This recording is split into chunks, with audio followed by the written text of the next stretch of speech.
Yeah. Okay. Fantastic. Okay, let's do it. All right. So the impetus for this video, I know you said you wanted to kind of discuss trans issues with me for a little while now, Yeah. but I think what got me interested in it in particular is a recent video that you put out uh, discussing the not I guess controversy, the discussion, the issues between J.K. Rowling and ContraPoints. So ContraPoints a Yeah. few months ago put out a video on J.K. Rowling to discuss a lot of the takes that J.K. Rowling had over the past summer, her infamous Turf Wars blog post, and so you did a video kind of critiquing both sides of that a little bit. So that's kind of the impetus for this debate, like this the current discussion that we're having right now. More than a little. Yeah. Yeah. So, I mean, you had a lot of points. It was a hour-long video. You said a lot of stuff, a lot of which I disagree with, but a lot of the stuff I thought was pretty based and definitely on point. So I have a couple of the points I wanted to bring up and where we disagree, but I also wanted to let you make your case of what did you make of that whole situation regarding ContraPoints and J.K. Rowling. Well, okay, this is, I actually wanted to get to it later in the video, because I think this kind of, Oh, that's fine. this, We can put that off. yeah, it's another step, because this is where ideology also comes in, on top of the language problem. I think that a lot of the problems stem from the fact that people misunderstand how language works and basically abuse language. On both sides of the debate, so for both the transphobes and the trans activists. And if we can just clear this up, we can have a much healthier and more productive discussion. So let me give. So I'll talk for a few minutes to give an example. So those who are anti-trans claim that. If you're born woman, you can't change, or if you are born female, you can't change. Yeah. Now this is wrong, because female and woman are words, and you are not born with words. Words are not part of your biology. If you are born with, let's say, XX chromosomes. So you're born an organism, yes, a biological organism. Female and woman are labels that we use to define what you are. So that they're basically a construct. They are something that we, and in our language at least, in our logic, arbitrary signs that we use to define you. And now those words are basically categories that they define many. So there are many women and many females, and everyone is different. Every organism is different. So the word is kind of encapsulates a large range of individuals and a large range of organisms. And because of that, there is no clear definition of what that word means. It's basically a collection of many attributes that that define you. And if you have a sufficient amount of these attributes, then you belong to that group that we label as, let's say, woman or female. So if the mistake that those anti-trans are making is, first of all, that they are attributing biological reality to words, and secondly, that they even if not that, they rigidly define words, like they say that a woman is rigidly defined as someone with XX chromosomes. And no, I mean, and this goes back to basically to the beginning of language. Woman has always meant a lot more than that. We didn't know about chromosomes when we started speaking. So woman is also is biology. It's a biological female, but it's also the behavior, the look, the social roles, all that. And if you have a sufficient amount of that, then you are a woman. So you can transition, and if you start your life behaving as a man, yeah, and you can transition to start behaving like a woman, and then you are a woman. Then you um, and I mean it comes from your nature. You want to behave like a woman, yeah. If you are a trans woman. Yeah, can I give you a something from that would sound like a scary SJW postmodernist deconstruction of language, but one that I think that you would agree with? So someone once told me that we unnecessarily privilege biology when it comes to certain definitions. So in biology, sex is a very specific definition that would either be gametes or chromosomes, depending on the specific context within biology. But this definition gives us very, very little utility in 99.9% of human interactions because those things at the microscopic level just are not visible to us, and therefore we are physically incapable of making use of that definition in a social sense. So we have to rely on some other means of definition, some other category of traits, to the point where like chromosomes and gametes, and even to a large extent, unless you live a very much more exciting life than I do, even like genitals would never come into our definition of man or woman because it gives us no utility. So we have to rely on things like secondary sex characteristics and presentation, both of which are far more malleable, especially in terms of presentation. So yeah, I absolutely agree with you, and I hope that even though that seems like a scary postmodern deconstruction, throwing science out the window, would you be amenable to that caveat, or would you be amenable to the point that sometimes biology is overprivileged? I don't know if it's overprivileged. Let's talk about the word, because okay, let's say woman we define as gender, and sex, the biological sex is female. You can even change your sex, your biological sex, because biological sex is not just the chromosomes. Yeah. So if you start to if you let's say you transition, let's say you have a male body, but you start to transition, and you do anatomical surgeries, and you start to take hormonal treatments. Your body starts to function like a female body, mostly like a female body. And if it functions mostly as a female body, I will call you a female. And again, by saying that you are female now, I'm not saying that you are genetically female. You still have XY chromosomes. But yeah, it's not rigidly defined as your chromosomes. Yeah, there's a lot of other things, and if you have mostly other, and the thing is, it's not postmodern, because the scary thing I think that the people are scared of is that they think that if we allow that, then it's like that. So then, I can just change the meaning of words in any way I want. But no, like I said before, the word woman meant more from the beginning of language. Yeah, the word woman meant more than someone with who is a biological female. There's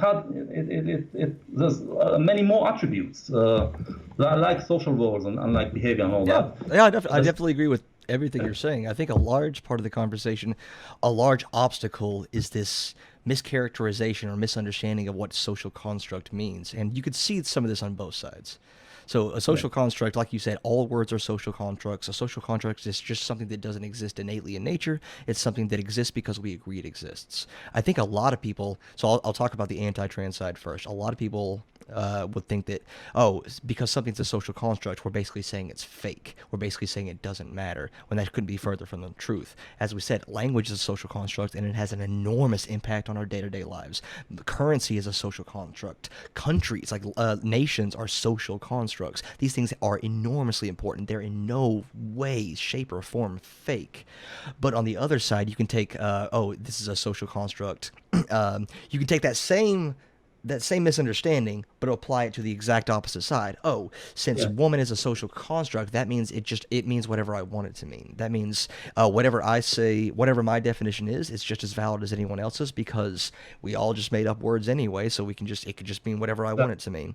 So I exactly. think there's issues on both sides of that And language, misunderstanding. you don't have that license to use words any way you want, because language is not yours, it's ours.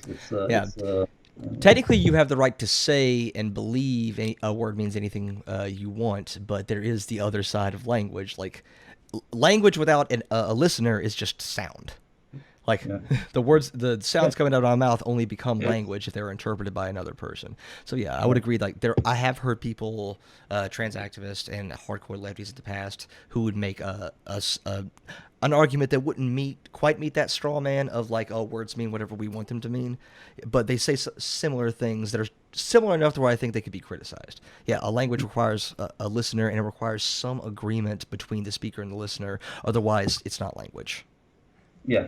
Now the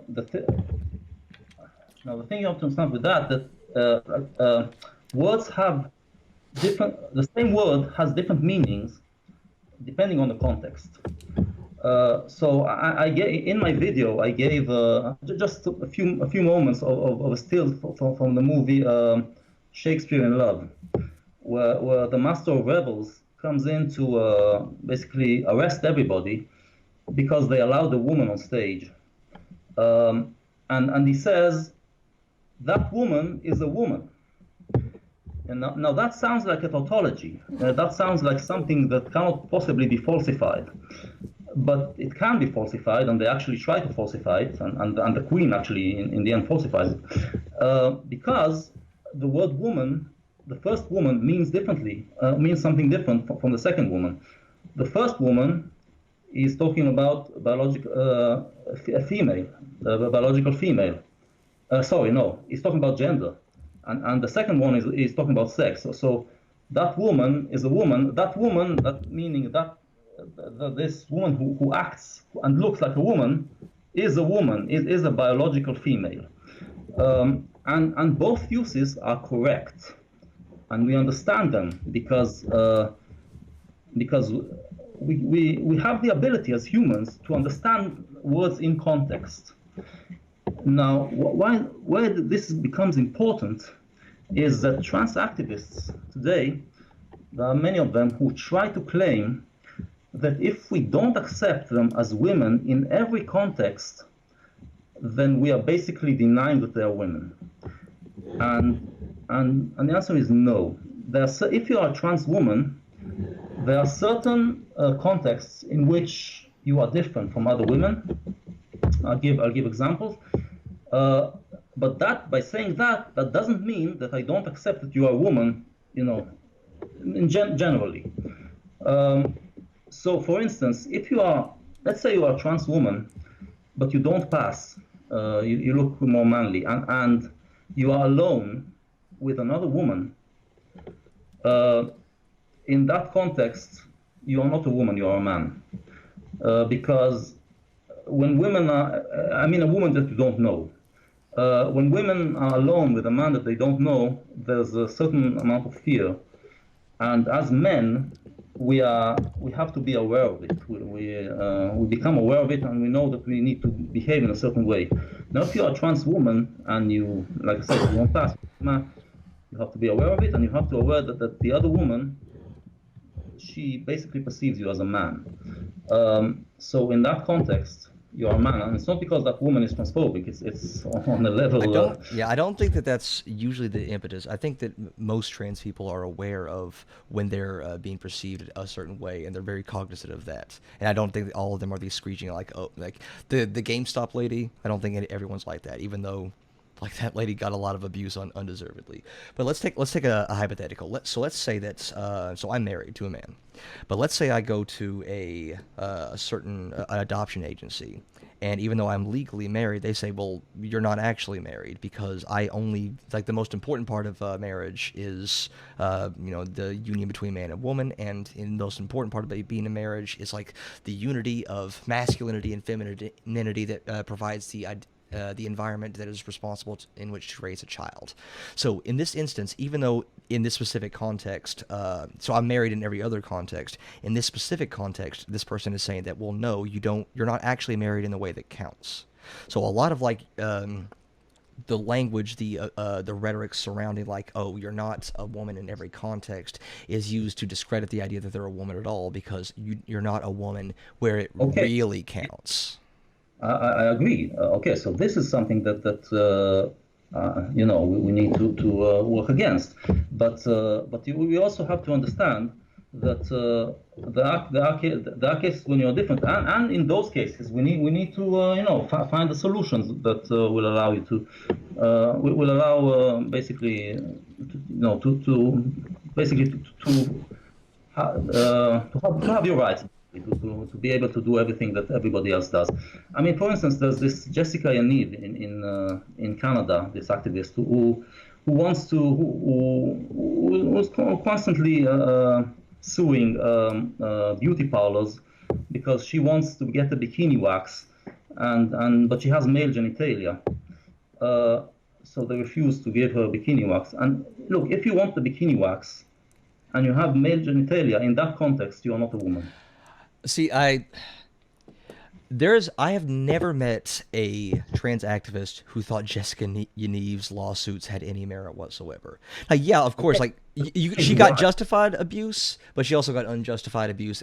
We won't talk about like the unjustified abuse, but I don't think anybody would say, and I certainly wouldn't. I consider myself a pretty staunch trans activist, that forcing someone to touch a part of any body that they don't want to would be considered transphobic. I don't know if that's a serious case of like. I don't know anybody in broader society, or at least it's not a broad problem, who takes Jessica Yaniv's concerns seriously. It feels most of the time when it's brought up that this is some sort of wedge issue, that we're trying to find the one instance in which our arguments are the strongest. We've tried to seek out a straw man and make that straw man representative of trans people as a whole. Now, I recognize that we can talk about this specific instance. The problem arises when you start to make this specific instance representative of the broader movement and the broader conversation, and it just takes up way too much weight when we're talking about these issues as a whole. No, the point I'm making is that the answer to Jessica Yaniv is that if we deny that you are a woman in this context, we do not deny it overall. And I have a better solution for that. You're absolutely a woman. I don't feel comfortable touching your dick. I don't feel comfortable waxing your balls. I think that's perfectly acceptable. Like the what do you call them? What was it? Waxer? Is that the term? Whoever's working at that facility, like, doesn't have to do anything she doesn't want to. Like, she doesn't have to touch any sort of like part of the body that she doesn't want to. That, I think that's perfectly acceptable. And in that case, you don't have to say, well, and I don't want to do it because you're a man. Like, you see, but there's an impetus there, right? Yeah, but then you get to that debate of making wedding cakes to gay people. Yes, so it's the same thing. Well, why should I make a wedding cake if I'm not comfortable making this sort of cake? It's definitely it's a discussion that I've, believe it or not, I've waffled on that quite a bit. Like, especially in terms of like artistic expression. Like, I kind of side a little bit with the bakers. Now, if they just said, I'm not going to serve you because you're gay, I think that's pretty open and cut. Yeah. But yeah, I just like, if you are supposed to be making something that you're not comfortable making, I kind of see that. I still think they should be impugned, but not from a legal sense. Like, call them bigots, cancel them on social media. I think all of that is fine, but from a legal sense, no, I don't think they violated any sort of civil rights. Yeah. Okay. So, but anyway, that's the point. The point is, I mean, I made that. I think I did that example before. It's a good example. Yeah. We have all.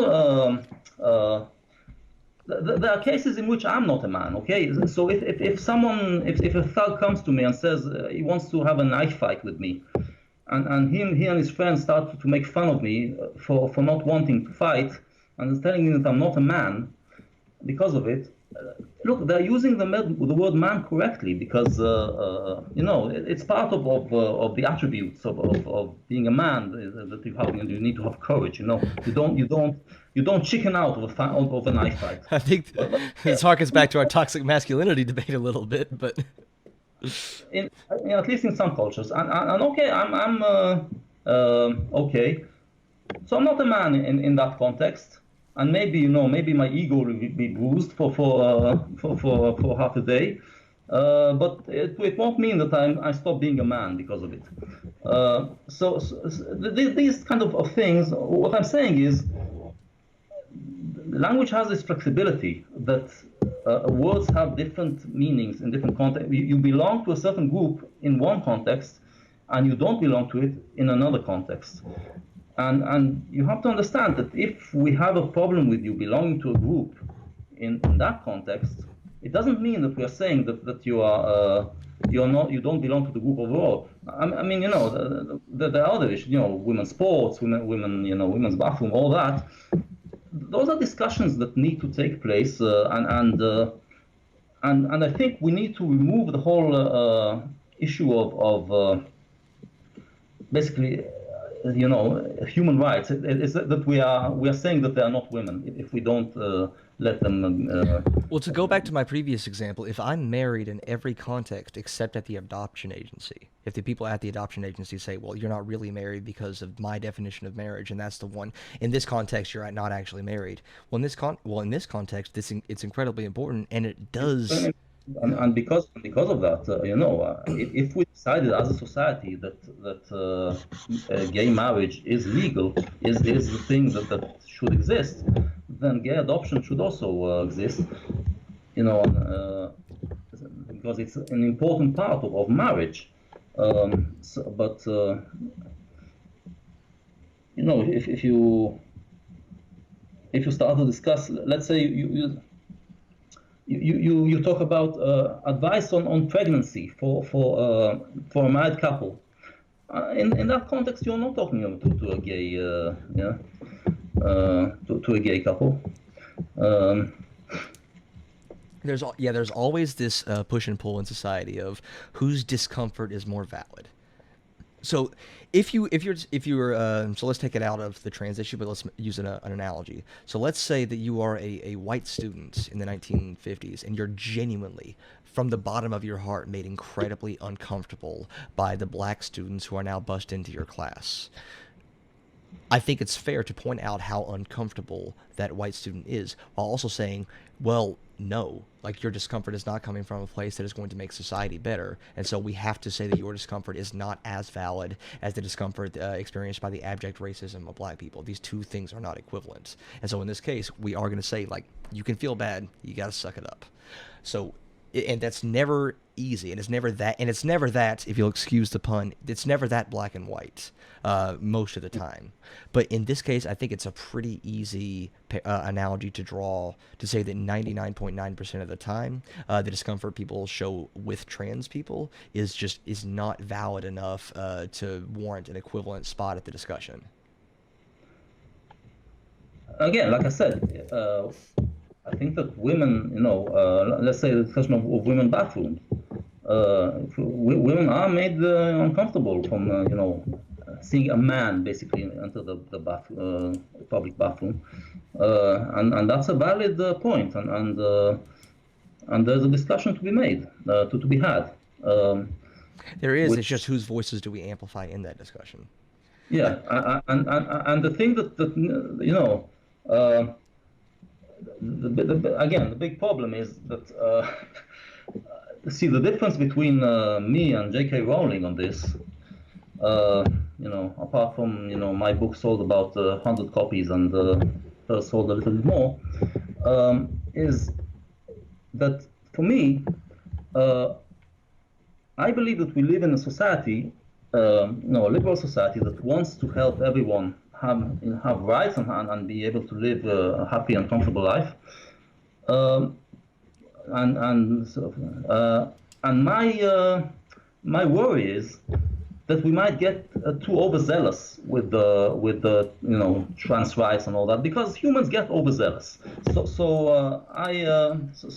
want to make sure that we are not getting overzealous when we're talking about trans rights and to the point that we trample over other people. I get where you're coming from. And this relates back to, I'm not trying to force it back into the video, but it's one of the points I wanted to bring up. I think this relates back to, towards the end of your video, you point out, like, don't you realize how lucky you are? And this is an argument that I hear a lot. So it's to me, it's a thought terminating cliche. Like, if you're trans or gay and you live in a Western country, if you live in the United States or Canada, you are going to have a far better life than someone, a trans or gay person who is forced into a society where, like, the punishment for that is death. Like, of course, it's better. The reason I really think that is a very, very dishonest, thought terminating, and not how we should function as a society is that's essentially saying, one, no one's allowed to complain about anything in our society because it's worse other places. So it's just stop complaining is what that sentiment means. And two, it's kind of saying it sucks, but you actually have to put up with more. You actually put up with more abuse. You just kind of have to. And because it doesn't get to the level it does to other places, you're lucky. You're not allowed to complain. I don't want to trip over that low bar going forward. That is not the point. And I think that this is a straw man of what a lot of anti-SJWs say. Because the point is not don't complain. The point is you are trying to destroy that society that gives you those rights.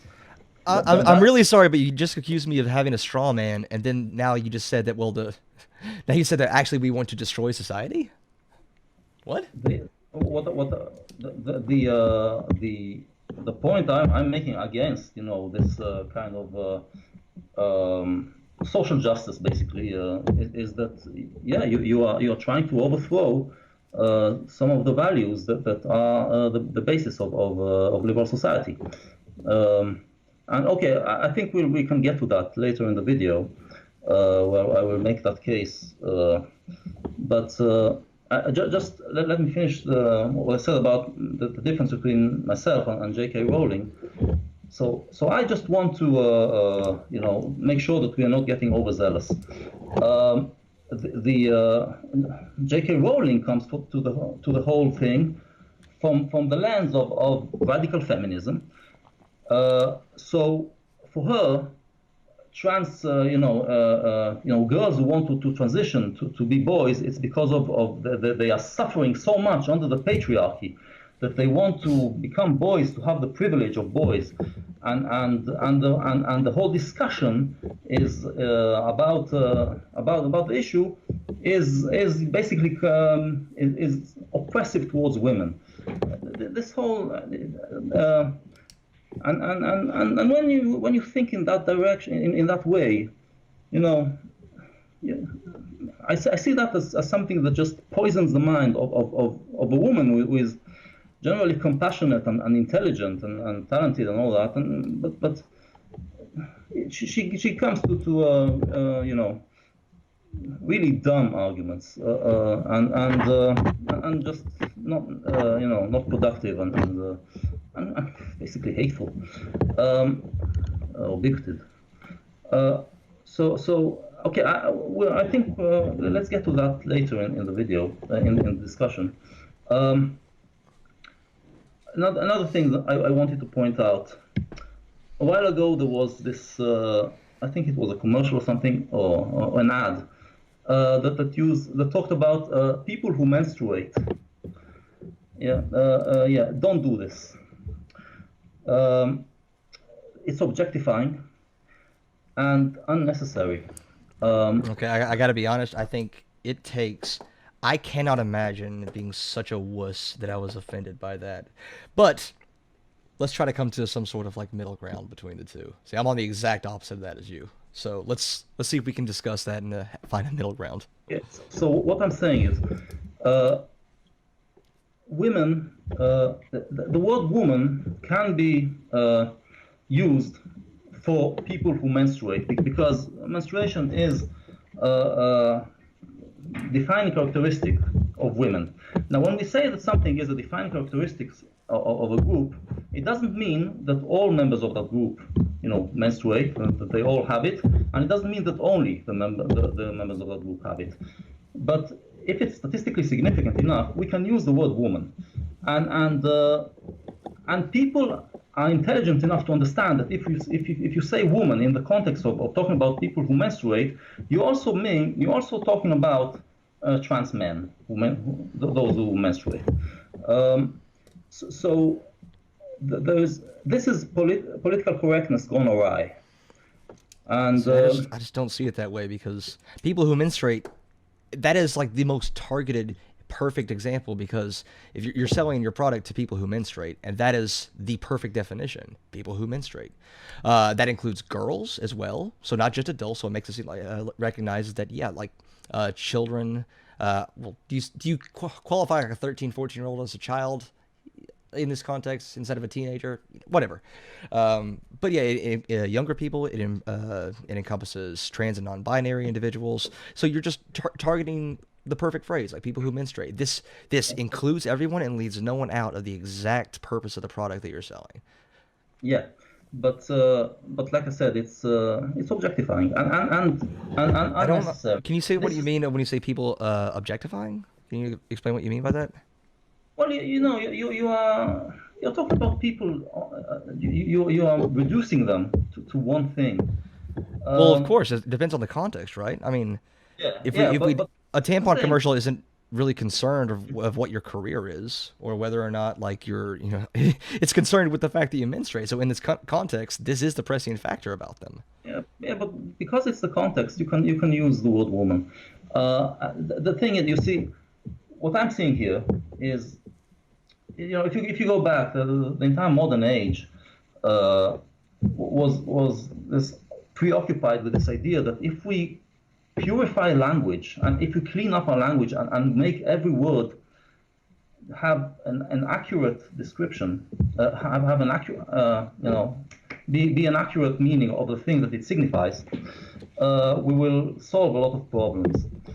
And this reached its peak kind of in the early 20th century, and then we realized that no, language is a lot more flexible than that, and words have a lot of meanings, like I said, the change in context and all that, and it has to be flexible like that, and because otherwise it won't function. And so if you start to to try to make clear definitions and just go too accurate, uh, it never ends. It never So ends because you're making two different arguments. One that I really agree with. Like, I think that if you want to like make the definition of woman more broad and make it known that of course that has exceptions, like trans men menstruate, and just know that you're not left out by us using the word woman.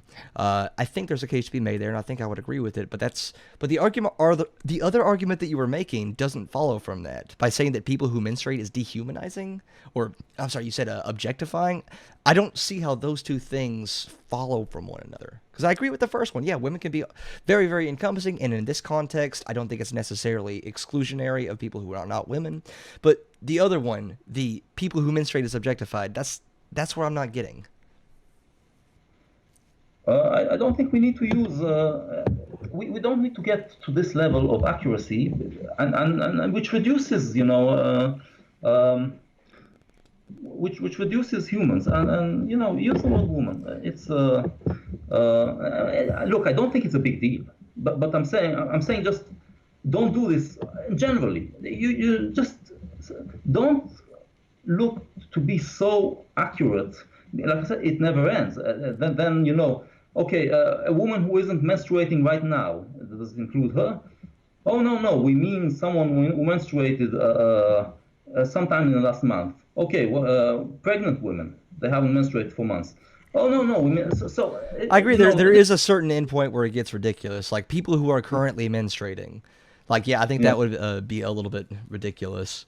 But I just don't know. But even then, it would just be ridiculous because I'm it's too complicated. I'm making a general, just point. Yeah. I know, but the general point that I really disagreed with was the objectifying part. If you want to call it ridiculous, I would disagree, but I can see where it's coming from. It's the objectifying part. See, to me, objectifying means dehumanizing, and I don't think the word people could be by any definition dehumanizing. Yeah. Okay. Right. They didn't say menstruators. If they would have said menstruators, it would have been worse. They say people who. So it's not that bad. But I'm just saying, don't go in that direction. Don't start to try to just make these small categories of just accurate and based on one attribute of because it is unnecessary. We understand. If we understand the context, you can use the word woman Yeah, so let's make the context a little bit broader. So I think I disagree, especially with I've said it again, the objectification part. But what you're saying about words don't need to encompass every possible person.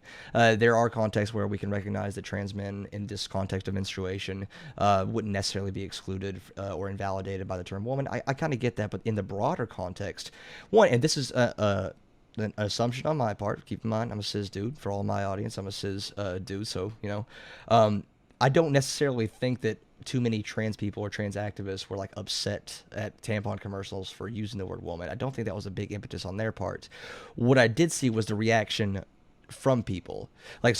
Most of the people, and I think this is fair. I don't think this is a straw man. When people got upset when they said people who menstruate, it wasn't because it wasn't a nuanced discussion of philosophy or language or anything like that. It's because it was acknowledging that trans people exist. That's why they were upset. And I don't think it's a straw man. In fact, I think it would be dishonest to say that that's not where most of the impetus was coming from. So most of the pushback you saw from trans activists wasn't in support of the phrase itself. It was pushing back against the pushback. Because the pushback was in large part ridiculous. Would be, but you give the anti-trans movement more power if you act ridiculous. If you. But again, it's not trans people acting ridiculous. It's no, yeah, no. It's that company. I'm talking about society. You don't have to do this. It's not, and this is general, not just about trans. Yeah. Just don't go in that direction of trying to be so accurate that you just reduce people. You want to know the ironic part? You know what everyone was talking about for that couple of days where everyone was mad? That tampon company. Actually wasn't following that discussion. Well, we know what the big topic on Twitter. It was that company. That company was in the news. That's becoming a go-to purposeful marketing tactic now. It's the entire. I would bet a large sum of money that's why Burger King made their "Women Belong in the Kitchen," because they generated the outrage. They got people talking about the company again. So some of that is due to outrage marketing, but also I still don't think it's a bad idea in and of itself. Saying people who menstruate, I don't see it as objectifying. It's kind of a non-issue. So I think you were using that to make a larger point about language. So we can go off of that. We have our disagreements, but we can go off of that and move on to more topics. Okay, so the next thing I want to talk about. Okay, so this gets more now. The whole idea of that trans people are pushing that gender is innate, gender identity is innate. Basically, the way I see gender identity, and I think the way it's traditionally seen, that it's your gender identity is defined by your biological sex and by your gender expression. If you are trans, that means that you basically feel alienated to your biological sex or your gender expression that you were taught, or to both of them. But there are trans activists who claim that no, that it's a different thing. There's gender identity, which is not necessarily connected to gender expression and biological sex. So you can look like a man, and you can behave like a man, and be comfortable with it, but you're still a woman. because you have that's your gender identity, and and like I said, identity, woman is a word. It's not innate. So so this whole thing is just nonsensical. Uh, this idea that gender identity is innate is nonsensical. It depends on how you're using the word innate. So, to me, this whole discussion of like nature versus nurture, I think is a false distinction. Like, I don't think there's a meaningful distinction between the two, because what you get if you have nature without nurture, what you actually have is a dead fetus, it's a dead baby. That's what Yeah. nature without nurture would be. So it's like trying to ask, like, if in a discussion, like, which is more important, nature or nurture? It's like asking which is more important in the area of a rectangle, the length or the width. It doesn't. It's nonsensical in and of itself. What I think a lot of people are saying is that, like, maybe if I had been born into a different society with my genetic makeup, I would have turned out differently. But I wasn't, and so I wasn't, and so it's innate in the sense that I didn't choose where I grew up. I didn't choose any of these scenarios, and so it's by all intents and purposes innate because these weren't arbitrary conscious choices on my part. It was my biology interacting with my environment. Because a lot of people confuse Yeah. nature versus nurture with choice versus not choice, and those two are just Yeah. yeah. But when they say that they would have been different, what they mean is that I mean, when you if you realize that you have gender dysphoria, you realize it because you feel alienated to either your gender expression or your biological sex or both, and and this but and this I think is just a misunderstanding of language. It's the same thing. It's this idea that words are part of your biology, basically. That I was born a woman, and because of that, I want my brain tells me that I'm a woman, and because of that, I want to behave like a woman. No, you want to behave like a woman. That feels natural to you to behave like a woman, and because of that, you define yourself as a woman. You use the word woman is a label that you use to your the gender identity is a label that you use to define what you feel that you want to be. But the thing that you feel that you want to be is is uh, is is defined by biological sex and gender expression. It's not that your brain is telling you, I want to be a woman. Yeah, I feel like there's a the little bit brain of is. waffling between the importance of the social aspect of language. So let's roll back. I'm sorry I keep going back to the same examples, but I got to go with my own identities. Let's roll back 20 years when we're talking about the gay rights discussion. Now, when we're discussing gay rights, a lot of it was I was born this way. Now, technically, you don't have an innate sexuality in the sense that without socialization, most people would not have a sexuality whatsoever. Like we don't, we obviously can't study that in any meaningful sense, but based on the research we're able to do, and based on what we know about sexuality, it's very heavily socially influenced in a lot of ways. If you made that nuanced argument, if you start talking about like the impetus of like does it mean to be sexual, like where does that come from? Is it only like your genetics would determine it in all circumstances? Would it be the same? If you could have that nuanced argument, but in the broader social zeitgeist, people would be saying, oh well, I guess since you can change it, since you weren't born that way, you should change it because it's wrong. So you have to be cognizant of how the public is going to interpret most arguments. So the reason trans people are saying I was born this way is because for all intents and purposes, in all social understanding of what that would mean, they were. I accept that. I'm just saying uh, it can, it can be detrimental to trans people themselves to think that, oh, because I have seen it. I have seen, and this is teenagers on Tumblr and all that. But still, this kind of thinking that, oh, I'm comfortable in my male body and I'm comfortable behaving like a man and all that, but I'm a woman. That's and I want you to, and the fact that you don't call me a woman, or all those non-binary uh, identities, that's oppressing me, and they get into all these problems. of feeling, that society is not treating them as who they are, because they think that inside they are something else, which is just nonsensical. If you don't if you don't have actual dysphoria, yeah, which means that you feel alienated to your to gender or gender expression or biological sex, then it's nonsensical to say that you have a different gender identity.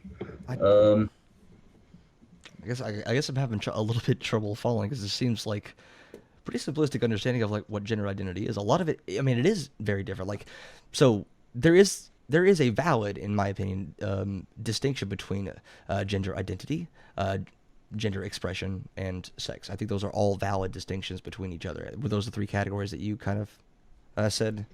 Am I missing yeah, one? Okay. yeah, I think all those things are very valid. Like your gender expression can be different from your gender identity. So I am 100%, again, anecdote, I'm 100% a dude. Very comfortable in that gender identity, but I express myself in a lot of ways that people would consider not manly.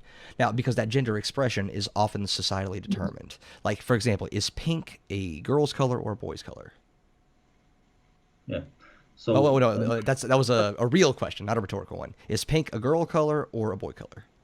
yeah, that's socially constructed in our society. Pink is a girl.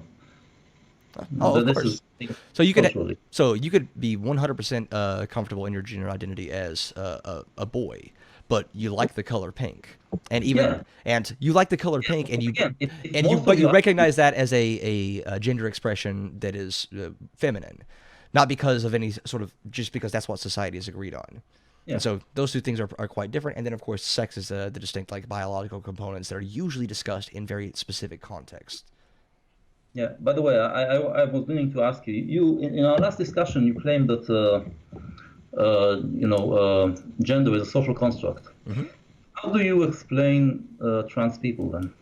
Trans people, sure. Well, Yeah. the same way I would explain it, in the same way I describe nature versus nurture. So it's a social construct in the sense that, like, gender is what we agree that it is. And when you're born into a society, because we live in a society, I'm the joker, baby. When we live in a society, you have to adopt identities and means of interacting with that society based on the rules that are already set. So we're trying to find our way in the world, and we're trying to do so based on the tools that we've been given, which is determined by our societies. And so if you were born with a certain genetic makeup, that genetic makeup is going to make you more comfortable or less comfortable with certain identities that you can choose or that are imposed upon you by society. So I don't think in my opinion, that's perfectly logical, and there's no inconsistency. But maybe you found one. Okay. So I mean, when you say that, let me see if I understand. When you say that something, let's say gender, is a social construct, can be understood in two ways. One is that we are born tabula rasa. There's no, we don't have innate ways to gender expression ways. Yeah, innate expression. Everything is taught to us by society, and society teaches those who are born, male to behave like men, like boys, and those who are born female to behave like in a way that society decided that girls and boys should behave. Now, if that was the theory, then I don't see how transgender people are even possible. The other way to understand it is that we do have ways of gender expression. That means that there are behaviors that, as an individual, I feel more comfortable with, that are more natural to me, and that's something that's innate. It's part of my nature. But we are born into a society that basically imposes a gender binary where it tells boys to behave in a certain way and girls that they should behave in a certain way, which and that's kind of not the situation, because actually if it wasn't for society imposing that, then there would be no statistical differences between males and females in the way that they behave. Yeah, so you have the same amount of let's say aggression on the female side and on the male side and all that. So if I'm understanding, that's where the second one is more, the latter one is more, is closer to your position. So the second one, so the first position was the tabula rasa one, right? The Yeah. second one was no, there's something innate there that is going to manifest. And yeah, I'm definitely closer to the second one. Like so all of us have certain base desires that we must fill. We are biological beings, and our number one goal from like a biological standpoint is to maintain some sort of homeostasis. So we want to ingest energy to fuel our bodies. We want to avoid pain. We want to. There are certain like primal instincts and primal desires that we're trying to maintain. Every physiological process in your body, including the ones in your brain, are geared towards maintaining homeostasis. The trouble there is that that's going to manifest itself in wildly, incredibly different and variant ways depending on the environment in your that you're placed within. If there's one universal truth about humanity, is that we are enormously adaptable. So the same body can be placed into the jungle 9,000 years ago, or it can be placed into a modern city today and still find ways to function based on the society and the rules of that society around it. So when I say, of course, there are certain, like your genetic makeup influences the amount of a hormone that you're going to produce, is going to influence the connections in your brain, all that's, and so that's kind of like the building blocks, but those are going to be wildly different depending on the society of how those things are going to manifest themselves. And of course, there's the huge bimodal distribution of typical traits that we assign to people. Okay, so you do, because actually, if the latter was true, then 50% of all of what I said was true. Then 50% of all men and 50% of all women should be feeling gender dysphoria right now. No, that's not in any way, shape, or form. That doesn't follow whatsoever. If you say that there's no statistical difference between male and female, No, of course, no, wait, no, of course I say that. Okay, so you do see a bimodal thing. So there are ways of expression that are more typical of male human, and those that are more typical of females. Yeah, So, and of course that informs our like societal expression of gender. Yeah. Of course that informs that. Okay. The problem is when you're trying to say that means that that you can apply those broad statistics to an individual, and that's a really common fallacy that people have. Okay. So this is where this is what my claim is, and here's where we start to get to the social justice ideology. My claim is that this is how we see this in our society. I really apologize. I have to pee so bad. I'm sorry. You have to pause. I'll be really quick. So like we agree, there's a bimodal this thing that there are behaviors that are more typical of men and behavior more typical of women. And society wants us to conform to these to the most typical. So on top of that, society creates these norms of how a man should behave and how women should behave, and over the years, the centuries. On top of that, we built all sorts of beliefs, and that, let's say, God did not create women to do this, and so all of that stuff. Yeah, but when we say society creates stuff, of course, there's no robed figure that is society that singularly determines this stuff. It's all an amalgamation of like generalized feelings where that you get from wherever pocket of society that you're in. Yeah, and but in liberal society, in Western liberal society of today, yes, there are norms, but we recognize that there's no rigid definition of what you're a man or what you're a woman. You are free to do whatever you want. People might not like it, but you are free to do whatever you want, and we accept that. There's a broad range.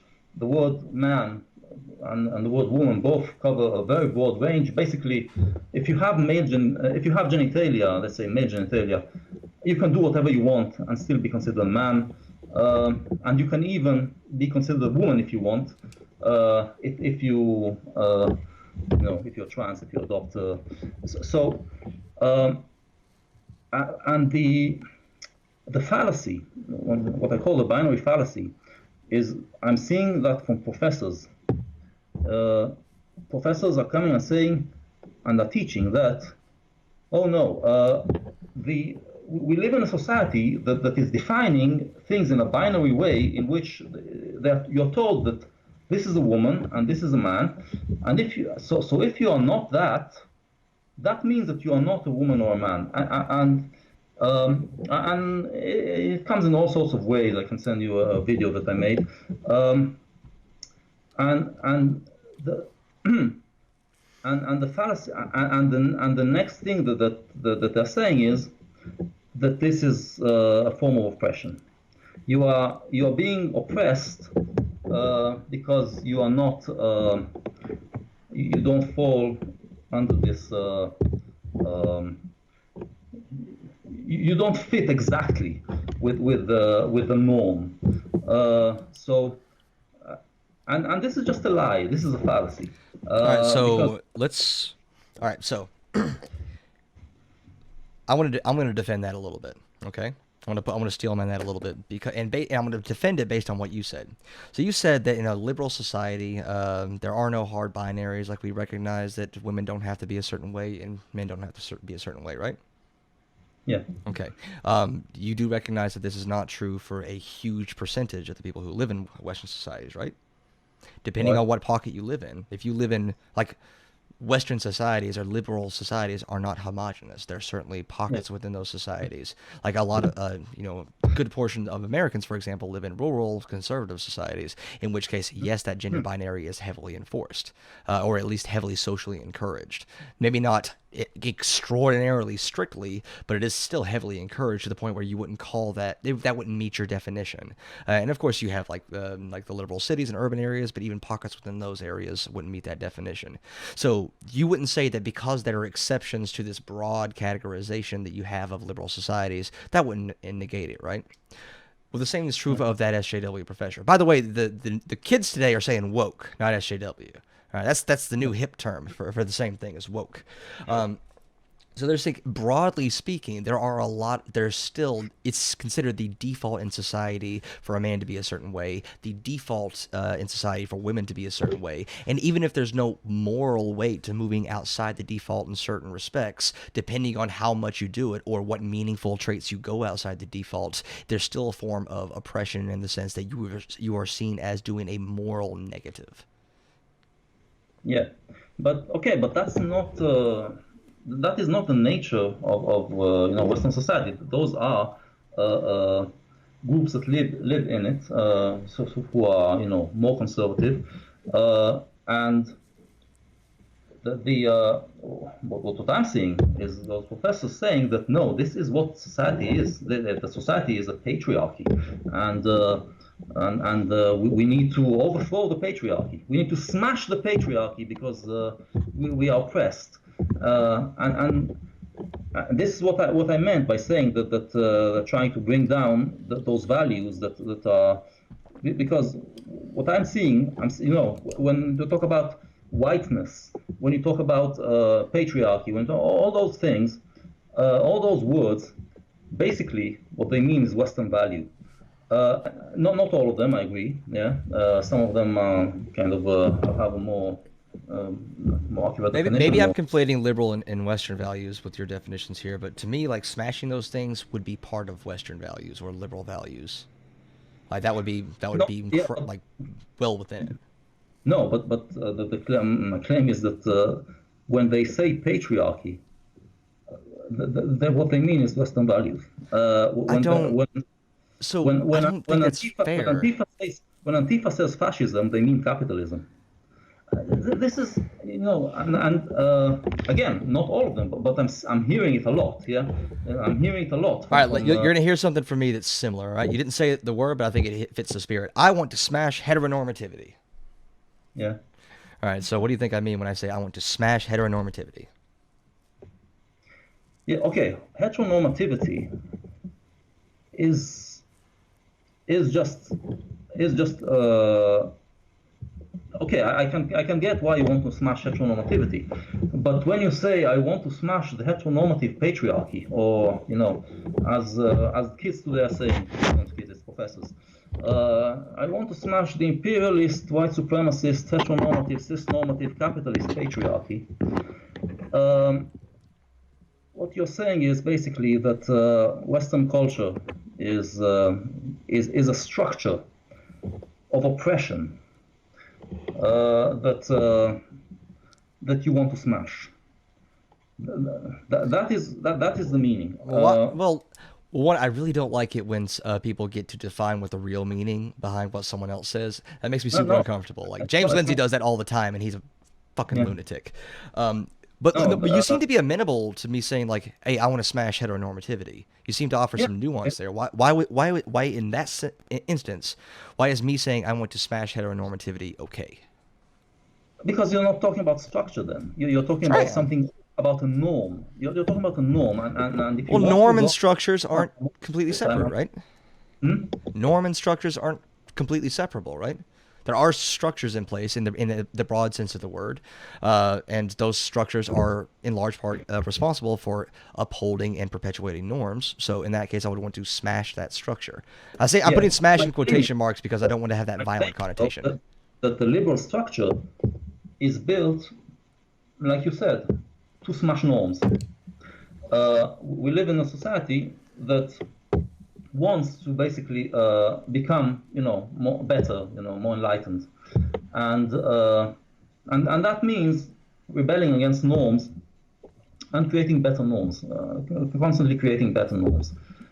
What I'm hearing, and the reason it's not a strong one is that I'm hearing, I'm also, as a philosopher, I'm also trained to hear what the meaning is, to get the meaning. And what I'm hearing a lot is is this will to basically destroy. It's a lot of it is because they hate capitalism, and but yeah, it's this will to destroy. The claim is that the structure of Western society is designed to oppress. And if we want to end oppression, what we need to do is smash Western society. All right, I'm still getting some conflicting like liberal society is wanting to smash norms, but if you say you want to smash norms, you want to smash liberal society. I'm No, still getting a not little bit of conflict not there. smash, All right. no, not smash norms, smash the structure. All right. So, what do you think that that woke professor? Remember, we're using the new words. What do you think society would look like if they had their way and they successfully smashed the patriarchy? What do you think that would look like? I think they think that we have it's this old Rousseau thing that the humans are by nature um, we live peacefully by nature. If it wasn't for the structures who are basically designing them to You're saying that they say that, by the way. That the was unclear. yeah, You're, they believe that humans would live peacefully in a natural state, but because the society is structured in a way that one class of people oppresses the other, so that kind of twists them and they become violent and all that and bigoted and all that. I I don't know if they would. That feels like it's such a hardcore straw man because I don't think any. I mean, I certainly don't. I can only speak for myself, but I'm listening to a lot of those same professors, and I agree, and I find myself agreeing with apparently way more of their ideas than you do. I'm not saying that's good or bad. I'm just saying that tend to really agree with them and identify with them. I don't think any of them would say that humans would be perfect without society. We'd just be these magical unicorns holding hands through the forest, although that would be kind of cool. I don't think any of them are saying that, and I certainly don't think that bigotry can only come from society. I think there is a certain in-group, out-group propensity that we all have, and and you said you agree with that as well. All I'm saying is that is shaped by society. In-groups and out-groups, we say society should have a mitigating influence, but depending on who is in power, you can have benefits from emphasizing those in groups and out groups. I mean, the way fascism rises is that defining those out groups to better establish an in group to gain more power. If you make people afraid of the out group so much, they'll support you no matter what. That's one of the big impetuses behind fascism, and why fascism should have a broader applicability to more people that we see in society today, because that's one of the core tenets of it. So I don't think that they. And I still want to know, like, what would society look like if their like goals were achieved?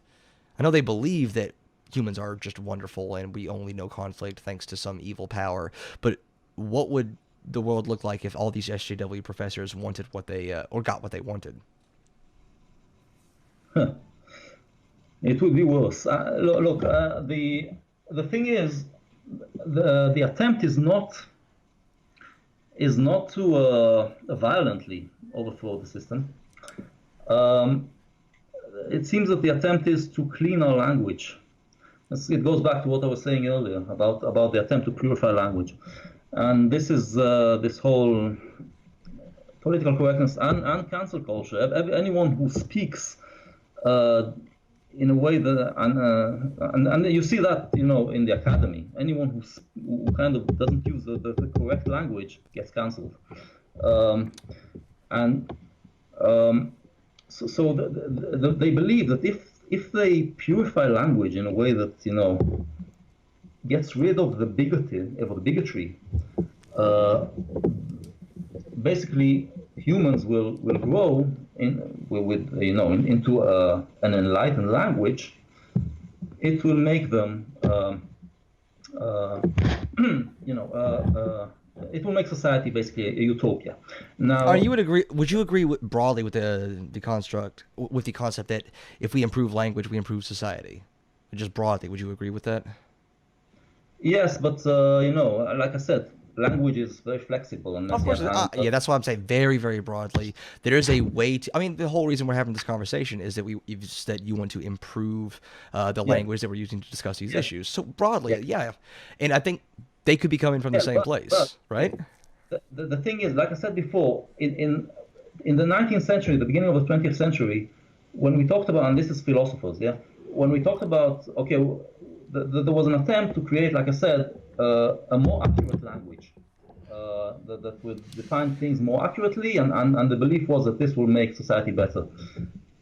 When they came to the realization that no, that's not what the language is has to be flexible. Every word has many needs to have many meanings to be understood in different contexts and all that. Then the role of the philosopher became to purify language from those misconceptions about language. So this idea that we can purify language is now the thing that, as a philosopher, we are supposed to, as philosopher, we are supposed to fight against. We are supposed to explain uh, why this is detrimental, why this. You asked me what it would lead to if they got their way. Uh, it It basically creates a language that is that is worse, and ideas that are worse. Because, like I said, first of all, you will never be able to create an accurate language. So does So, that mean we shouldn't try? I mean, we'll never learn all there is to know in the universe. Does that mean science is a waste of time? no, but when you say that our language right now is oppressive, um, and we need to purify it, it never ends. And because it never ends, language, you will always define language as oppressive, and you will always teach your students that they are being oppressed, and that they need to, cancel people who are speaking wrongly, and all that. So I'm of Uh, two minds. I'm of two minds about that. On one hand, there's definitely a degree of truth to that to some degree. So I've talked a lot in videos about how like negative traits are diagnostic, and some people are constantly on the lookout for threats to their existence, or just threats in general, and they tend to diagnose people as wholly bad based on one or two comments in a way that I think is unhealthy, unfair, and disrupts discourse. I definitely agree that exists, and I even will grant that I think that's probably more common on the left than it is on the right to a certain extent. But there's also a certain like truth to that. Like, if you are a progressive, if you want to continually improve society, what does it mean to improve to society? If you want to, if that's a, do you agree that that's good? Like, almost in and of itself, if you want to improve society, that's a good thing, right? yeah. Yeah, so the way we go about that is figuring out what could be improved, like what's wrong with society, And and this, continually I going think after we're that, doing right? that. I think we're doing that in this video, in this discussion. Yeah. the way to improve it, like I said, we can improve the debate by understanding that we are abusing language in some cases, and then we can, once we approve improve the way we talk about it, we can go on and discuss the certain issues that we have, like women's sports and all that, in a way that is more constructive, because I'm sure that there are solutions to all those problems. But the thing is, well, like I said about J.K. Rowling and ContraPoints. Instead of talking about the issues, the debate is about who is oppressing who. Is it the systemic systems of systematic sisterhood or the systemic systems of systematic normativity? What is the this is not constructive, and see. If done incorrectly, no matter how good your ideas are, if your rhetoric is bad and if you don't talk about them in a constructive way, of course. Like, although talking about cis heteronormativity, I think in a thoughtful way is very, very constructive, because it highlights what are the norms and defaults that we consider to be, well, norms and defaults in society. And that's worth talking about. Like, there's a lot of data, empirical research to say that white is deemed as normal, as default in America. There's a lot of research to say that white is default. And that if you see someone who is not white, you do not view them as a default American. You view them as like an offshoot of American. That doesn't have to manifest itself in bigotry, but that can help us to explain where a lot of bigotry comes from. Same thing when I went to smash heteronormativity. I'm like, this is something, I know it's an anecdote, but I think it can have broad implications. I'm always a little bit hesitant to bring up my marriage to my husband in broad company if I don't know the people, because that's going to be, even if they're not homophobic, that's still a shock to their system that will make them like a little bit more uncomfortable, not out of any source of prejudice or hate or bigotry, but just because I went against norms that they were expecting. And so, yeah, but this is but this is this is human nature. You can't change human nature. I don't like going back to that's human nature, because of course, like, you can't, like, because what is human nature? It's biology plus environment. If you can change the environment, you can absolutely change human nature. But human nature is that you are afraid of the different, of the other, of things that you are not familiar with. So the way to change it is to make them more familiar with it. But you will not change the fact that humans are afraid of the different. Yeah. So the way if we're talking about trans or gay or whatever, when people become more familiar, they become less bigoted. So the way to solve it is to have more debate, more discussion, not cancel culture. Because what is cancel culture doing? It's suppressing debate. Yes, it's anyone who speaks wrongly, gets. Can I ask you what your definition of cancel culture? It comes from this idea that we need to purify language. So anyone who is using the wrong terms needs to be deplatformed and that we won't hear from him again. So do you think? So are you aware of the Cardi B and I forgot the other girl who danced at the Grammys, and like a very provocative, very sexualized dance would you say that they were canceled on Twitter? Would that meet your definition? Like, they did the wrong thing, so would you say that they were canceled? Well, I don't think that they were the platform. They can still do their thing. But you think they generated a lot of outrage? Like they generate a lot of outrage. This is what pop culture does, and this is the fun to enrage conservatives. Oh, definitely. But I probably wouldn't call that canceling either, right? Because you have the outrage, right? But let's say someone did it who isn't famous, like you said, the girls who behave like that in some society, in conservative places, will get cancelled. Will get all sorts of. It all depends on where the institutional power lies, right? So Cardi B probably wasn't canceled on Twitter because even though there was a ton of outrage generated by her, there was no institutional power to like really take her down, right? Yes, but this whole thing about power, let's You see where I was like, canceling is outrage plus power? Yeah, no, Yeah. but no, because power. The idea here is the woke idea is that there's a group that has power and a group that doesn't. And no, we all have power. Power is dispersed in many ways. And if you have the power to to generate a large group of people to attack someone on Twitter, then you have power. Hmm. Even if Twitter isn't that important, it's still quite people want to be on Twitter, and if you can amass a large amount of people to attack them on Twitter, if it's J.K. Rowling, yeah, who kind of driven out of Twitch, a very powerful woman, but she can't go on Twitter because she's being attacked and it messes with her mental health. So this is all power. This idea that we are powerless and because of that we can behave in any way we want because it's not bigotry. Look, I made this point in the video. Yes, why? What's this?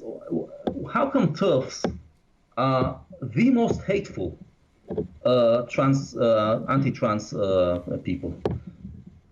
The hate comes not from hatred of trans people. They hate them. They hate trans women because they think they are men, because they hate men, and this is the end result of decades of misandry, of man hate that was allowed to fester in feminist circles, and we are the oppressed, so we can hate as much as we want, and this is the result. I think you're essentializing feminism a lot, like because a lot of feminists are very trans inclusive and have been since the beginning. No, but I'm talking about TERFs. I'm talking about TERFs, and the TERFs, when you see the hate, they hate trans people, trans women. They hate trans women, and they hate them because they see them as men, and they hate men. They see them as men who are trying to enter their spaces. Another example on the other side. J.K. Rowling in her blog post said that trans activists are saying the TERFs should be punched. Now, I didn't see it, but evidently she did. Okay, now where does this come from? Where does the idea that they should be punched come from? Probably from people who are very upset at bigots and want them to be punched. Probably from the same place that got. Probably from the same place that got really excited when they saw that Nazi getting punched in the street, when they saw Richard getting punched. Yes. Let's punch Nazis. So TERFs are not Nazis, but close enough. So let's punch TERFs as well. And J.K. Rowling is not a TERF exactly, but close enough. So let's punch her as well. And people, kids who read the Harry Potter books, well, they are basically reading Nazi literature. So let's punch them as well. Yeah, let's put things a little bit into a more nuanced perspective. Yeah, you don't want to paint this entire side as is this the most ridiculous way possible, right? So, do you think that there's difference? Let's say that you're a trans person, and let's say that you see a random account on Twitter with 20 followers, and they quote tweet you and say, "I was sexually assaulted in the 90s, and I don't think it's bigoted not to be concerned about males in my bathroom." Let's say a random account quotes tweets you, a small trans person, and says that, right? Yeah. And let's say at the exact same time somehow J.K. Rowling says the exact same thing. So she says something very similar to what she says in her manifesto. Do you think those two things are equivalent? No, Rowling has more power. Of course, yeah. So, having that power. So I don't know why you were a little bit hesitant to this idea that institutional racism is prejudice plus power, because power dictates how much harm can be caused. A more innocuous statement can cause a lot more harm if it's coming from a huge person than a directly hateful statement from a nobody. Yeah, but no, what I'm against is that the definition of bigotry is has been changed into prejudice plus power. I don't think that's bigotry's definition. I think that's racism's definition that some people follow. I don't like that because. No, because we already have a term for that. It's called institutional racism or systemic racism. Yes, systemic racism. Yeah. But a lot of people are saying, oh no, if I'm black, I can't be racist against white people. There's no such thing as reverse racism. Yes, you can. You Yeah, can be I agree, and racist. I agree that's super unhelpful. Because Yeah, we already have a term for that, like systemic racism. yeah, I think that's very useful because now, if you're black, in almost there are very few circumstances in which you can be systemically racist against a white person because individuals really don't do that. But no, so I think I would agree with you there. But there is something to that notion that like prejudice plus power does mean something. it, it, It's like depending on it just means it's worse. It means that yeah, far it's far worse in more a far grander scale, right? yeah, it's more harmful. It's a more harmful form of bigotry, and but what the other thing I was saying is that every one of us has power in some ways, and we can have power over someone in some context. So we should always be mindful of that. It's not like I'm against this you know basically Marxist idea of dividing society into two classes of the oppressed and the oppressor. Uh, which is, by the way, when people are saying why are you calling it Marxism? Because of this. This is the thing, and this is the thing that Marxism, social, sociologically, Marxist sociologists, uh, that's the approach that society has two classes, and we find that in this woke ideology. So you might definitely you probably definitely disagree with this simplistic binary, which awesome rejecting binaries based between like you're either an oppressor or you are oppressed. I think I would disagree with that too. It's like you're either one or the other. But surely there is some validity to the concept that some people have more power than others, and their disproportionate response is a problem in a lot of contexts that should be addressed. So with Yeah. someone like J.K. Rowling, she okay, we're back. Right? I hope so, and I hope it's the same link. Okay, well, let's try to finish properly. What I'll probably do, we were able to stream it live, but since I'll edit out this bit in the middle and upload it as a video. All right. What was the last thing that we were talking about? You were talking about, I think, Anderson. I never heard of this All right. individual. It's not well. I mean, that's kind of the point, right? So this person had a pretty transphobic book, but not. I wouldn't say it's any more. It's probably a little bit more transphobic than J.K. Rowling's statement. But because he had a lot less institutional power, he had a lot less sway. The public was able to push back and actually enact some sort of like power over him, as opposed to the biggest author in the world who can just say the exact same things and get away with it. It's one of the biggest reasons why Steven Crowder is probably still on YouTube, right? This dude is a bigot. There's no reasonable definition of bigot that he doesn't fall under. He's enormously racist, enormously homophobic, enormously transphobic, enormously bigoted against anybody who isn't a Christian. He should not be on the platform by any stretch of their TOS. However, because he has an immense amount of followers and makes them a lot of money, he gets away with it. So yeah, power is an enormously important Yeah.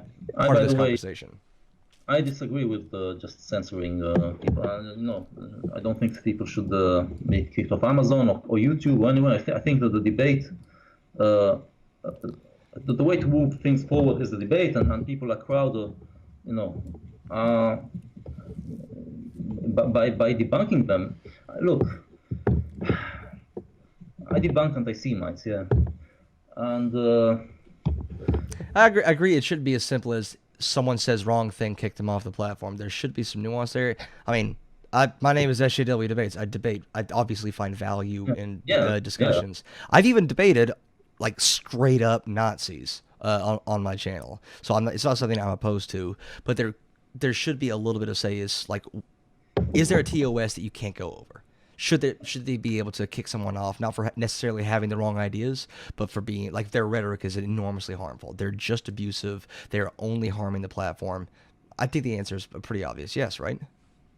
no, unless they're doing something illegal, and No, I agree that YouTube is global, so illegal is a bit of a Yeah, problem. it's hard to But say.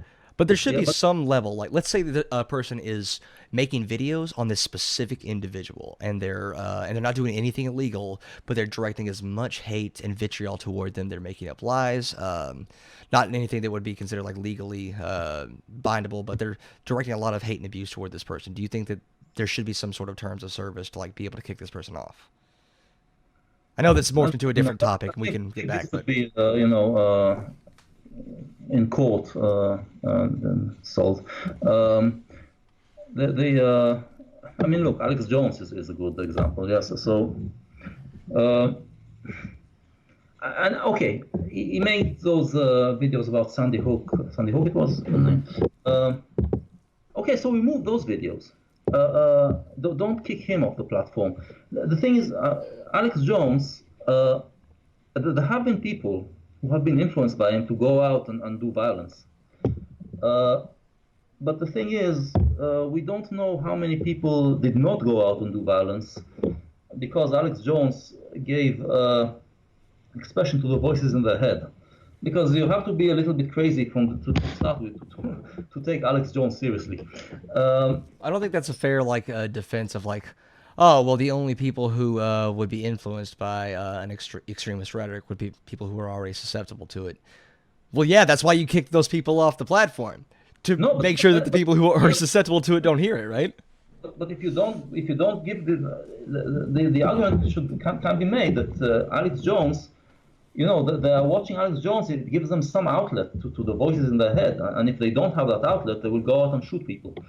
And But then what happens if that just gives like, this is getting into a very very different topic, but yeah, so but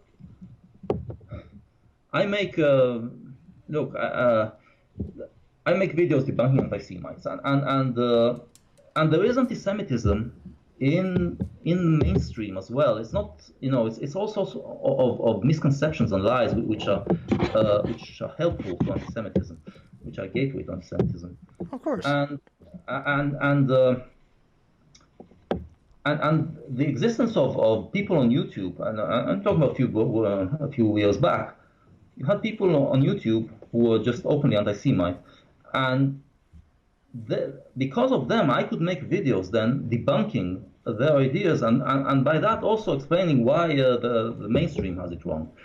Now, all the videos I made about debunking anti-Semites have been removed. They've been removed. And, I'm not defending YouTube's like current policy in any way, shape, or form. I'm defending the theoretical YouTube that isn't shit. Yeah. Okay. Yeah, but I don't know if it can be once you start with the censorship. It's okay. So this is a different discussion. I got you. Yeah. There was there are two last points that I wanted to bring up. I know we're like trying to wrap it up, but there are two last points that I want to bring up. One of them is very, very quick. So, are you familiar with the Lisa Lippman study that J.K. Rowling cited in her paper? I'm not familiar with the study. I just saw it Lisa Lippman. Look, what I don't know a lot about the trans issue. So there's a lot that I can learn. Yeah, I'm still. Oh, yeah. I'm still. I'm not gonna like go through and like tell you in detail why this study is bad. I'm Yeah. just gonna defend like people who are saying that this study is not a valid study, saying what any of the transphobes say it says. There's 100% truth to that.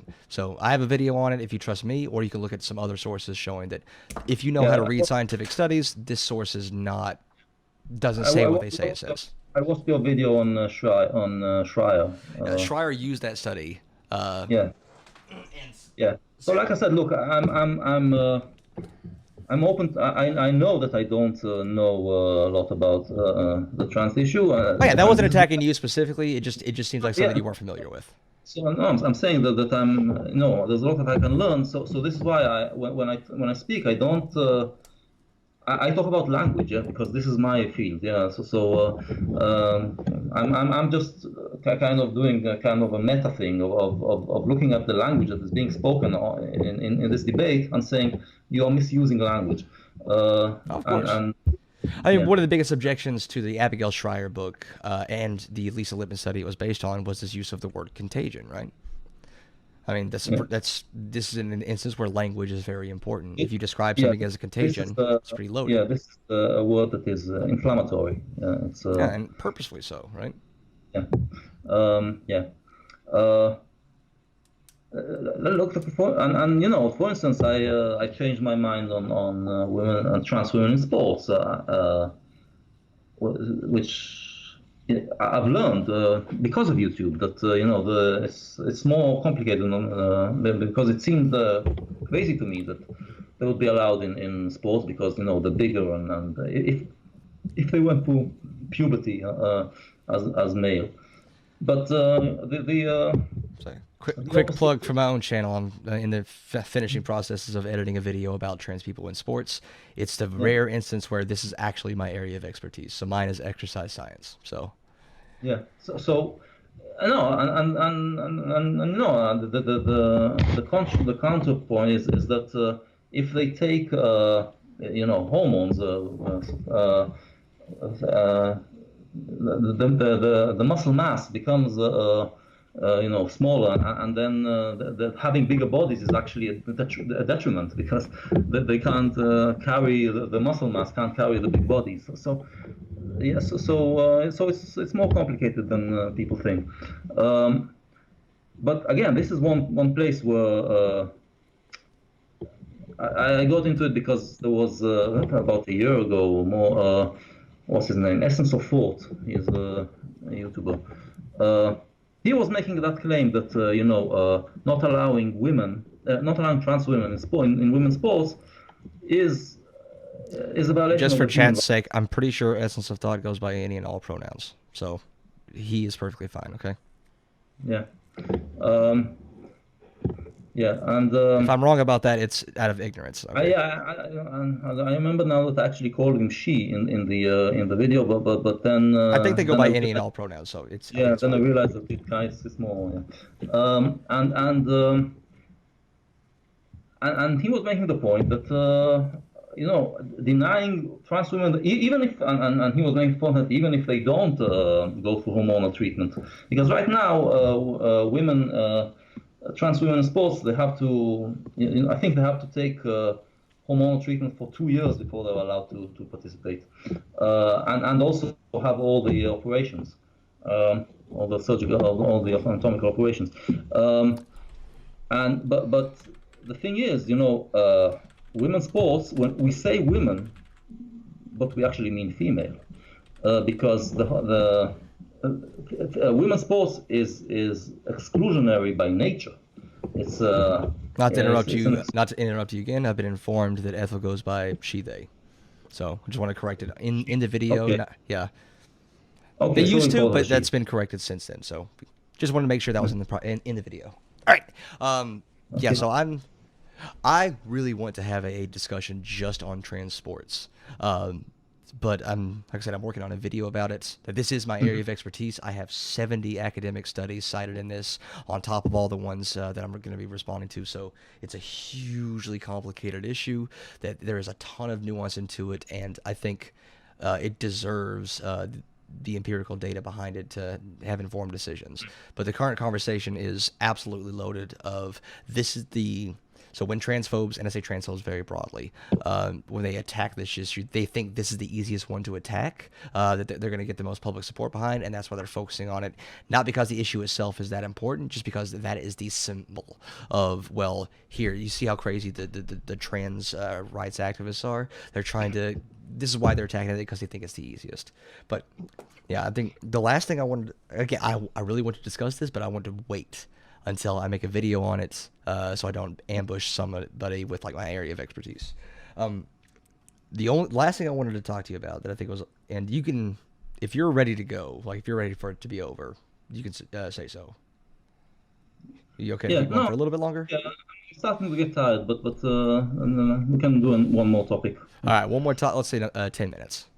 All right, so one of Yeah. the things you said in your video towards the end, and it's something that's, not just because it was in your video, it seems to be something you believe, is that like bigot. So you took issue with Natalie saying that bigot slash racist slash turf is a slur, or that rather that they aren't Yeah. slurs. You seem to take issue with that, and Yeah. kind of took the, and I don't want to be putting words in your mouth, but you kind of took the issue that like being called a bigot does suck, like to the extent that like it could be as bad as being like actually discriminated against by like someone who calling you like a racial slur. Don't let me mischaracterize you. Not discriminated against, but it's worse than being called a racist slur. It's a lot worse. It can be a lot worse for the individual person, but that gets back to the like, I mean, if someone calls me the F slur, I'm not gonna, depending on the context, I might laugh it off because that's just, it has no power. In some contexts, there are certain contexts where that will be the most terrifying thing I could possibly hear. But if someone calls me racist, it's, you know, that hurts me, that hurts my feelings because it's something that I genuinely care about, and I don't want, it feels like it's attacking my character in a way that like, oh, this sucks. I don't want to admit that I've made a mistake, so I'm going to be defensive about it. But you can see how like, essentially what they're doing is they're saying you're wrong. So if you say you're wrong, could you interpret that as a slur? That's essentially what you're saying. They're not attacking your identity as a person. They're attacking your opinions and saying that the opinions are incorrect. So what you should say is, this opinion of yours is a racist opinion. Right. Not you are a racist. This is a racist opinion. And so and then educate, and educate that person why this is racist. And if they insist on, even after being educated, on holding that, if they hold on to that opinion, then you can start, suspecting them of racism.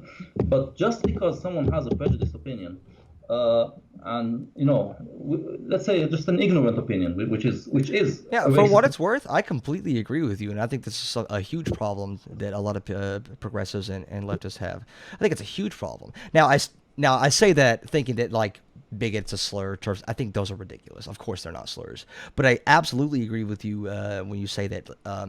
Yeah, it's not helpful to diagnose a person based on this one opinion. If they say something wrong, it's really unhelpful, and it can be very damaging to that person because we do care about people, to diagnose them as a person for something dumb they said. Like, no one wants to be diagnosed or defined by the worst thing we've ever done. Of course not. And saying something insensitive on Twitter, I don't think meets the threshold of this thing defines your life. It's not like murder. Like, you murder someone, that could be the most important thing you've ever done, and it's okay to diagnose you about that. But saying something dumb on Twitter, or even saying something very racist, I think there's room to grow from that, and that doesn't have to define you. You have to look at other factors. No, I definitely agree with that. I definitely think that at first we need to talk about those ideas, like, hey, this opinion of yours is racist. Here's why, without impugning on someone's moral character. Not only because it's nicer, but also because it's more effective. No one wants to defend their character, but they're a lot more open to defending their ideas. I absolutely agree with you there. I just don't see this. I'm going to default to like the institutional power. Like there's nothing I can say that is going to have as much impact. If I like insult straight people and what's a slur for straight people? Breeders. There's no way that is ever going to have as much weight as a homophobic slur going the other way. Maybe on a person-to-person level, like that person might actually like feel minimized, but when we're talking like broad societal levels, and remember what is considered a slur is societally determined. There's no way those two things will ever like compare. Yeah, but like I said, when you allow it, then you get eventually.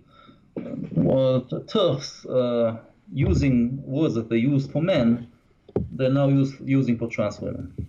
Yeah. No, I would definitely agree with that. Like the misandry, like the biological essentialism displayed by a lot of like TERFs, I think is just as damaging on no matter where it comes from. I would definitely agree with you there. I don't think it's diagnostic of all feminism, and I think that it had its use in some aspects. I do think it was more defensible when women were second-class citizens, and it was expected that women couldn't hold any place in society. There's a certain catharsis of lashing out and rejecting these societal norms that have oppressed you, but I agree that it can definitely go too far and be destructive, and this means of catharsis for you, that's you can talk about that. You just can't pretend that it's a meaningful way to advocate for your positions within a society.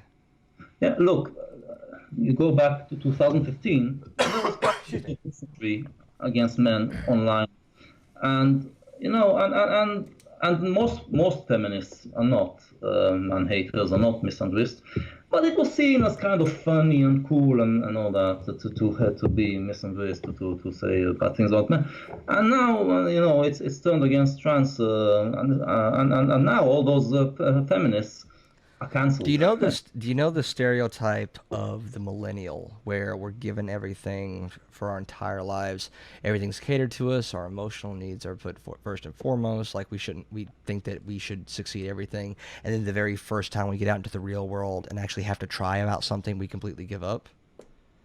Yeah, There's something to that. That feels like the conversation about like misandry online. Like you've never experienced any sort of oppression, so the very first time it's something hints at it, it is devastating towards you. Now, for what it's worth, on a person to person level, I don't think it's cool to invalidate, like, if you actually feel legitimate suffering because of like this immutable trait that's being maligned and you're being judged by this immutable trait about you. I don't think it's cool to like say that your suffering doesn't matter, or that you're not allowed to feel bad, or you're not allowed to feel like worthless because of things that you've that have been said about you online based on stuff that you can't control. On an individual level, I think that's shitty to do. But on the other hand, if we when you frame discussions to put equal weight on misandry and misogyny from a societal sense, I don't think I think it's kind of, and I'm not saying you're doing this, but I think it's pretty disingenuous on a broad scale to say that misandry is as much of a problem as misogyny in the broader society, or even just on the internet. Maybe in specific spaces on the internet, but it depends on what context you're looking at. saying that they're both wrong. Of course, they're Uh, both wrong. It's just which one is more meaningful. no, okay, so one is more harmful, but both are wrong, and both should be criticized and not allowed. And no, because Oh, the thing absolutely. Like, would the you, thing that if you were having a panel on men's again, the issues? thing that I'm criticizing is that SJWs are telling me, oh no, I can't be reverse racist or reverse and all that, and that's why kind of shield themselves from criticism in that manner. Oh, definitely. Uh, That form of identity politics, this, my opinion, has more is better. My opinion on something that is not my own experiences is better because I have this opinion. I think that's pretty toxic. I don't think that's very, and that's not going to further conversations in the future. It is kind of a defense mechanism. I think it's infantilizing to say that people of marginalized communities they they can't have flaws, or they can't do dumb things that everyone does. That they're always perfect angels, and I don't think that's something anyone genuinely holds. But yeah, there's a sentiment I can agree with there. But let's say you were having a panel on men's issues, and it was a very legitimate panel talking about like how men kind of get screwed in custody battles, how toxic masculinity actually does hurt men, like this notion that you're a failure if you're not the biggest provider in your house, or if you don't have a big job or something like that, like stuff like that. And then a feminist came in and said, well, well, what about women? We would recognize that in that context, the discussion was you're just trying to do a whataboutism to avoid talking about these issues. So sometimes it feels like when people are talking about like for example in BLM, there's nothing wrong with saying all lives matter. Nothing wrong with that sentiment whatsoever. What is wrong is pretending that was the sentiment being expressed when someone says all lives matter. People are saying all lives matter not because they legitimately think all lives matter, but because it was a disruptive whataboutism to get focus away from Black Lives Matter. That's what that was for. And any framing otherwise is simply incorrect. yeah, but the counterpoint to that would be that when you say Black Lives Matter, you're basically implying that people are racists and think that Black lives don't matter. Sure. Yeah, and the statistics kind of point to that being somewhat the Yeah. case. Yeah, it's a little bit, it's hyperbolic. I'll give you that. It's hyperbolic, but causes have to be hyperbolic. But the underlying impetus behind that black people are disproportionately I want to say the word black people are disproportionately oppressed in most aspects of society, not due to individual like people being incredibly racist, but just due to the systemic inertia that we get from like all these broad historical institutions, and that they're put in worse situations, and that whole thing is one of the reasons why they're in the position that they're in. To take all of that and say, well, what about white people? I'm poor. I'm white. You're saying I don't matter? Like, no, we're focusing on this issue. It'd be just as worse if we were talking about like Appalachian poverty. Appalachia is a part in the United States that's almost entirely white, and it's very poor.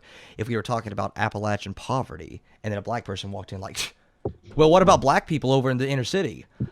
Yeah, like this cause is about this. Like you discuss that somewhere else. because that's why I think any like all lives matter was completely disingenuous, because it was never a real call to talk about those issues. It was only a whataboutism to draw people away from the issues that we were trying to talk about, which in the case of Black Lives Matter was systemic racism and police in like over policing of black communities. I know that is incredibly off topic, but Yeah. if that energized you and you're ready to keep going, I can go for a little bit longer, or we can start wrapping it up. It's up to you. No, let's wrap it up because it's getting late here, and like I said, debating in English is exhausting for me. So I appreciate you. I appreciate you coming on. I appreciate you putting up with me talking extremely fast, which I'm sure wasn't super fun to like listen to, and probably made things more exhausting. And I apologize for like my tech difficulties. But for what it's worth, I think it was a really good discussion. I think yeah. I think it was productive. I hope anybody listening to this thinks it was productive, even if you vehemently disagree with either of us. I hope that there's some sort of, I hope there's some expectation of good faith. So when I see in the comments, what I would like to see, if you're one of my fans, try to engage in good faith, try to bolster positions, and try not to immediately dismiss somebody. Because I can say, like, I've talked to genuinely horrendous people who hate trans people, who do not deserve to be taken seriously and do not deserve your time or effort. I don't consider Zarathustra here to be one of them. So I hope you give that good faith to him and further dialogue and actually help change people's minds that might be amenable to it. Right. All right. Well, cool. Well, like I said, thank you for any last words? Any last words? I shouldn't have phrased it that way. No, I think it was productive. I think we talked about the things I want to talk about. I hope really people think about what I said and what we all said, and just take, try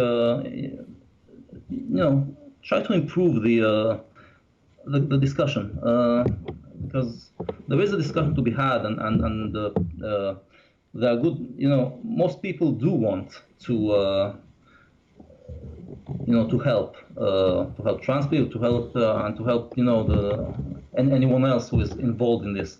They want to find the solutions, and so yeah, and assume good faith. So that most parties have good faith. Assume good faith within reason, yeah. Yeah, but also that a lot of parties have prejudices. One has prejudices, and also that a lot of people, this whole discussion is, since it's new, it's we don't really people. It's not their fault that they don't understand it. And remember, as lefties, we understand systems and how important they are for people, and how like growing up in a bad system that's influenced you in a lot of ways doesn't necessarily impugn your character as a person, and we can change those systems to help make life better for everybody. The internet is not always real life. Don't let the horrendous discourse that you see on the internet, where people are not people to each other, they're just walls of texts, don't let that influence how you talk to people interpersonally and like face to face. So, all right, I think we'll end it there if that's okay. Yeah. Cool. I'll say, well, Zara, I am so sorry I can never say your name correctly. Zarathustra, it was good talking to you. Good to see you again, and I hope you have a good rest of your night, okay? Yeah. You too. Take care.